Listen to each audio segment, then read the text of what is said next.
ಮತ್ತೆ ಕೃಷ್ಣ. ಎಲ್ಲ ಕ್ಲಾಪ್ ಮಾಡಿ. ಇನ್ನು ಯಾರಾದ್ರೂ ರಾಧೆಯರಿದ್ದಾರಾ? ಕೃಷ್ಣ ರಾಧೆ ಯಾರು ಇಲ್ಲ. ಸೊ ಒಬ್ಬರೇ ಇದ್ದಾರೆ. ಇನ್ನೊಬ್ರು ಇಲ್ಲಿ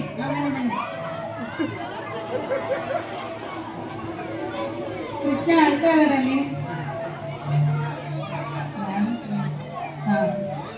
ವೆರಿ ಗುಡ್. ಎಲ್ಲ ರಾಧಾ ಕೃಷ್ಣರು ಈಗ ಸ್ಟೇಜ್ ಮೇಲೆ ಕುತ್ಕೊಂಡಿದ್ದೀರಲ್ಲ, ಎಷ್ಟು ಕ್ಯೂಟ್ ಆಗಿದ್ರೆ ಎಲ್ರು. ನಾವು ನೀವೆಲ್ಲರೂ ಒಂದು ದೊಡ್ಡ ಚಪ್ಪಾಳೆ ಹಾಕೋಣ, ಎಲ್ಲರೂ ಸೇರಿ ಜೋರಾಗಿ.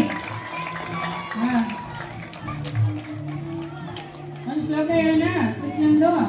ಏನಕ್ಕೆ ಇವತ್ತೆಲ್ಲರೂ ಇಲ್ಲಿ ಬಂದಿದ್ದೀರಿ? ಯಾಕೆ ಎಲ್ರು ಇಲ್ಲಿ ಬಂದಿರೋದು? ಯಾಕೆ ಗೊತ್ತಿಲ್ವಾ? ರಾಧಾಕೃಷ್ಣ ವೇಷ ಏನಕ್ಕೆ ಹಾಕೊಂಡಿದ್ದೀರಾ? ಇವತ್ತು ಕೃಷ್ಣನ ಹುಟ್ಟಿದ ದಿನ. ನೀವೆಲ್ಲ ಬರ್ಡೇ ಸೆಲೆಬ್ರೇಟ್ ಮಾಡ್ತೀರಲ್ಲ, ಹಂಗೆ ನಮ್ಮ ಶ್ರೀಕೃಷ್ಣ ಹುಟ್ಟಿದ ದಿನ ಕೃಷ್ಣ ಜನ್ಮಾಷ್ಟಮಿ ಅಂತ ನಾವು ಇಲ್ಲಿ ಹಬ್ಬ ಆಚರಣೆ ಮಾಡ್ಕೊಡ್ತೀವಿ.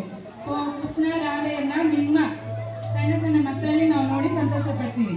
ಅದಕ್ಕೇನೆ ನೀವೆಲ್ಲರೂ ಕೃಷ್ಣ ರಾಧೆ ವೇಷ ಹಾಕೊಂಡು ಇಲ್ಲಿ ಬಂದಿದ್ದೀರಾ. ಸೊ ನಿಮ್ಮ ಮೂಲಕ ಆ ರಾಧಾಕೃಷ್ಣನ ಬ್ಲೆಸ್ಸಿಂಗ್ಸು, ಆಶೀರ್ವಾದ ಇಲ್ಲಿರೋ ಎಲ್ರಿಗೂ ಸಿಗುತ್ತೆ. ಸೊ ಇಲ್ಲಿರೋರೆಲ್ಲರೂ ನಿಮ್ಮನ್ನ ರಾಧಾಕೃಷ್ಣ ಆಗಿ ನೋಡ್ತಾ ಇರೋದು ನಾವು. ಸೊ ಅದಕ್ಕೆ ನೀವು ರಾಧಾಕೃಷ್ಣ ಆಗಿ ವೇಷ ಹಾಕೊಂಡು ಬಂದಿದ್ದೀರಾ. ಮುಂದಿನ ವರ್ಷನೂ ಇದೇ ಥರ ಇರುತ್ತೆ. ಈ ನೀವು ಮಾತ್ರ ಇಲ್ಲಿರೋರು ಎಲ್ಲರೂ ಸಹ ಹಿಂಗೆಲ್ಲರೂ ರಾಧಾಕೃಷ್ಣ ವೇಷ